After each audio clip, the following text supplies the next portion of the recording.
भारताचा 79वा स्वातंत्र्य दिन पन्हाळगडावर देशभक्तीच्या वातावरणात भर पावसात आणि धुक्याच्या लहरीत उत्साहात साजरा करण्यात आला। 15 ऑगस्ट 1947 रोजी ब्रिटिशांच्या दीर्घ गुलामगिरीतून भारताला मिळालेल्या स्वातंत्र्याचा हा ऐतिहासिक दिवस गडावर जल्लोषात पार पडला। गडावरील तहसील कार्यालय, पोलीस स्टेशन, प्रांत कार्यालय, दुय्यम निबंधक कार्यालयासह ऐतिहासिक इमारती तिरंगी विद्युत रोषणाईने उजळल्या होत्या। सकाळी 7:30 वाजता पन्हाळगडावरील कुमार विद्या मंदिर, कन्या विद्या मंदिर, अंगणवाडी तसेच पन्हाळ विद्या मंदिर येथे विद्यार्थ्यांकडून ध्वजारोहण करण्यात आले।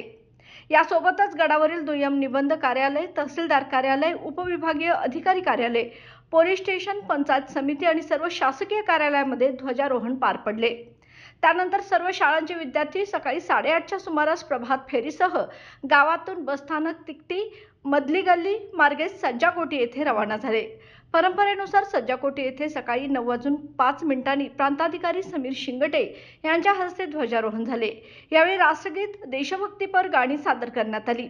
कुमार विद्या मंदिर पन्हाळा इयत्ता 4थीच्या विद्यार्थ्यांनी सरदार गायकवाड यांच्या मार्गदर्शनाखाली लेझिमचा खेळ सादर करून उपस्थितांची दाद मिळवली।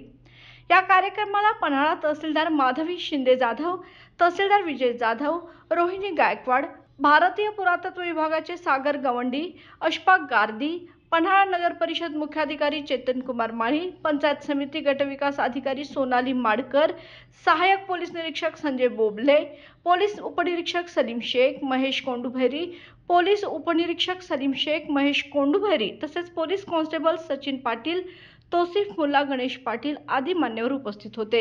यावेळी गडावरील नागरिक, जिजाऊ ब्रिगेडच्या महिला मोठ्या संख्येने सहभागी झाल्या होत्या। अमोल काशीद यांनी सूत्रसंचालन व आभार प्रदर्शन केले।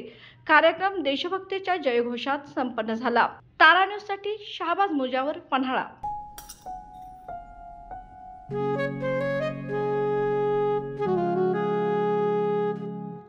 बाबा, आज येताना बासुंदी घेऊन या ना। अगं, कालच आपण आईचा वाढदिवस होता म्हणून आणली होती ना। ऐकलं, गोकुळची बासुंदी पुन्हा खावीशी वाटतेय। खरं सांगू, मलाही खावीशी वाटतेय। पुन्हा पुन्हा खावीशी वाटणारी गोकुळ बासुंदी।